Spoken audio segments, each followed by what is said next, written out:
Hello friends, welcome to today's discussion. I am Dr. Mrs. Manik Shantinath Patil, Associate Professor, Department of English, Sadashiv Mandlik Mahavidyalaya, Murgut. Today we are going to acquaint with oral skills. There are 4 skills to learn any language in the world: reading, writing, speaking and listening. From these skills, listening and reading are passive skills, whereas speaking and writing are active skills.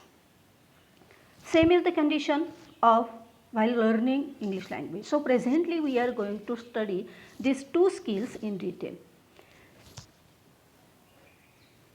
As we know, there is much difference between oral language and written language. There is much difference between oral language and written language. Firstly, we are going to see how oral and written language differ from each other.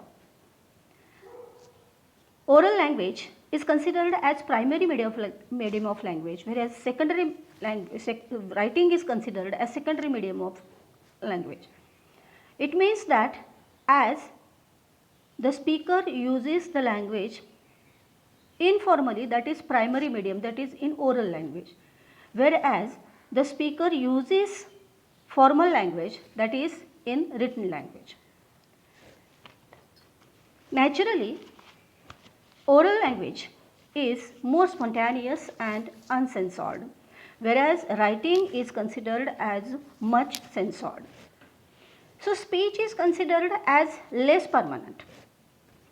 But here we should not forget the modern devices like CD player, DVDs, tape recorder, with which we can record anything even that is used through spoken language.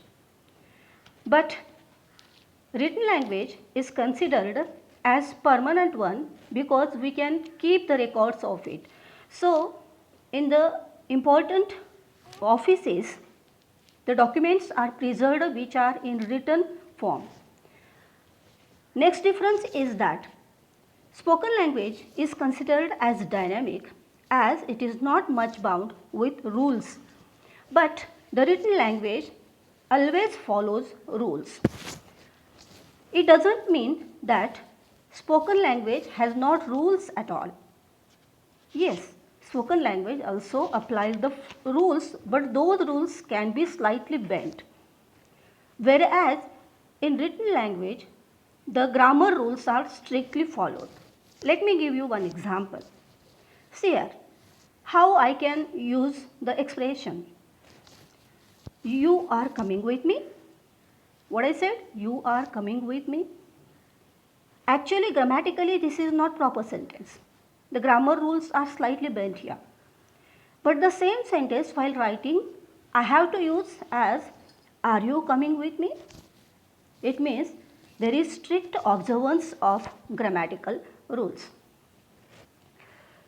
In spoken language, even incomplete sentences also are allowed, whereas in written language, complete sentences are used. For example, here, what I say, coming means someone is standing in front of me and asking him, coming, the meaning can be completed here. But the same content I have to use in written language as, are you coming with me? Are you coming?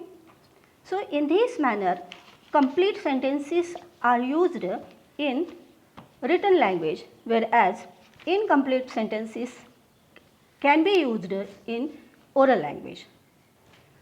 Next, frequently the speaker while speaking uses contracted forms of verbs like, isn't it?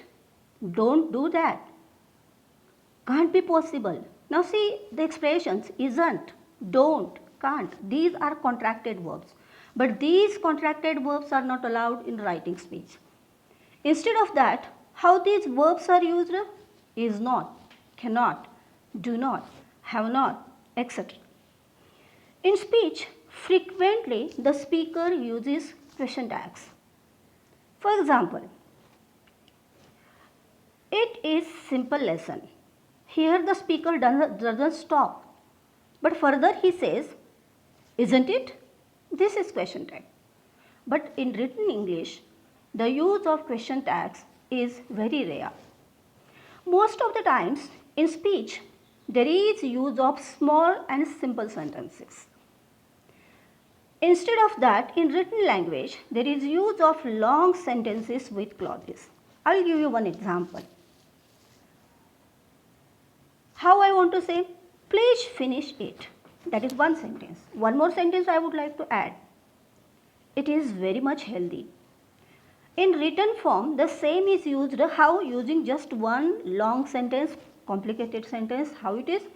As it is very much healthy, you finish it.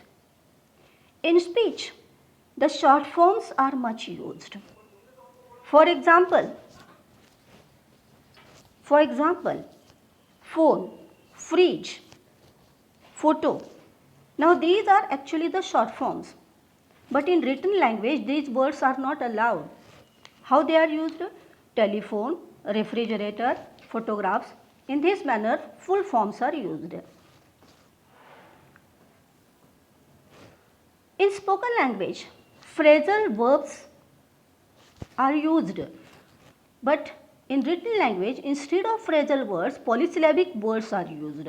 For example, suppose I want to say that put out the fire. It can be allowed in speech, but the same content I have to use or I will use in written language as extinguish the fire.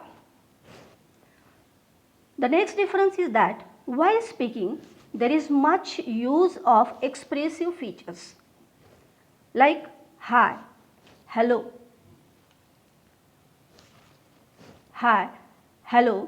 good morning. Now, while using these expressive features, I use stress, unstress, loudness, speed, pause, change, emphasis. All these things are happening in oral language, whereas in written language, punctuation marks are used for showing such stress, unstress. Punctuation marks are used like punctuation, underlining, italicizing, etc. In spoken language, the speaker always uses the phatic expression. What is the meaning of phatic expression? Phatic expression means the words used to convey any kind of social relationship.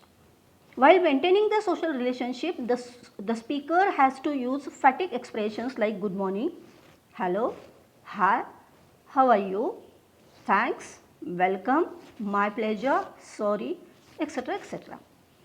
But the written language lacks these phatic expressions. Means there is not much use of phatic expressions. In spoken language, there is use of false starts and fillers. Fillers means linking words, joining words. Like, see, while speaking unnecessarily, means actually here the speaker wants to get the time for think. So what he says, he uses expressions like, I mean, remember, okay. What I want to say, these expressions are coming in oral language, but in written language, there are no false starts as well as there are no linking words.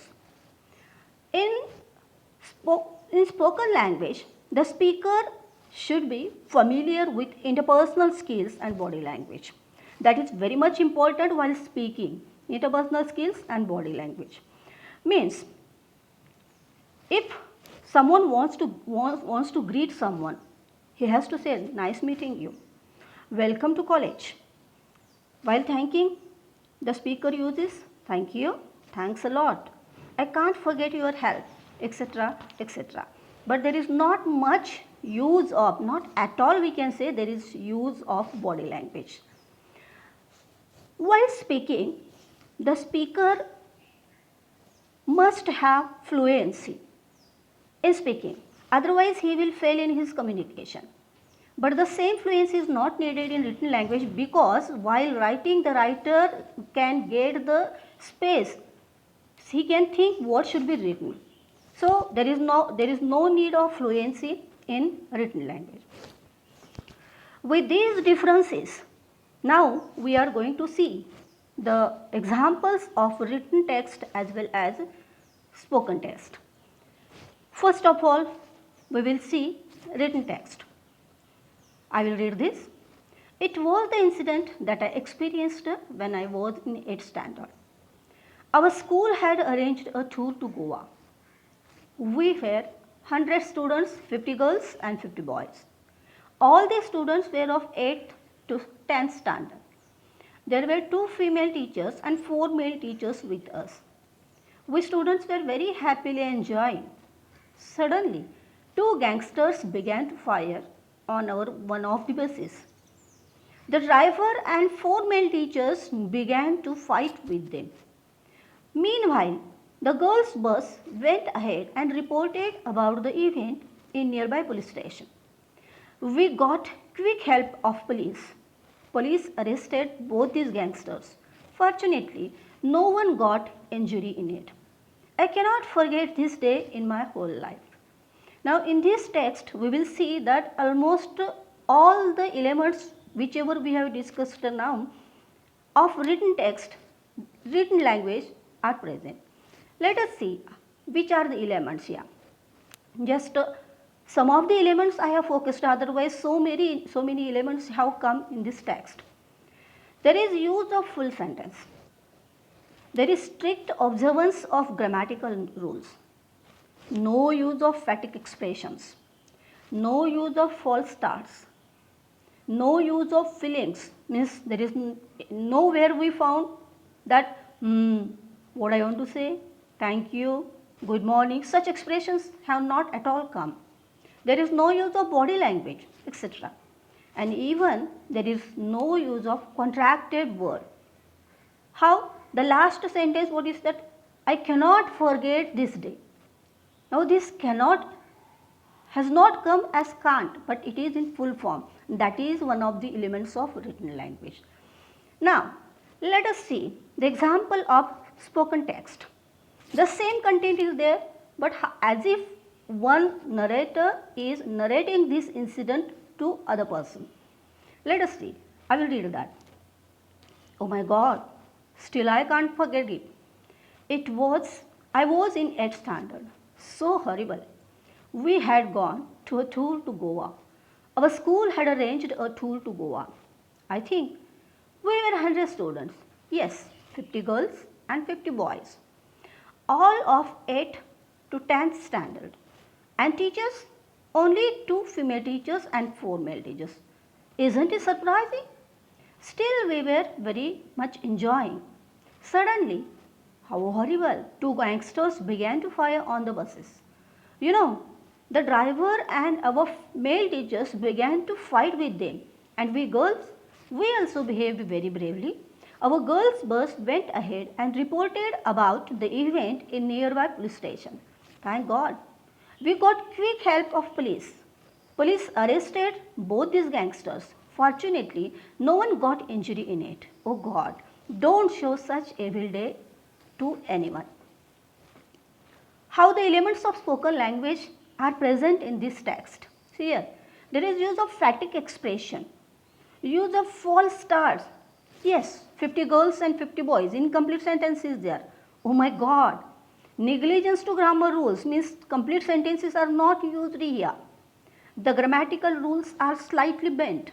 Use of question tag is there. Only 2 female teachers and 4 male teachers. Isn't it surprising? Frequently there is use of body language. Oh God, oh my God, or thank God. Means just these expressions are there. What is showing that this is spoken text. With this, we have discussed spoken language and written language, oral language and written language. I hope the present discussion has reached to its destination, that is presenting the difference between oral English and written English before the students. Obviously, both these languages, oral as well as written language, need great skill, which I hope you will acquire after watching this video. Thank you very much.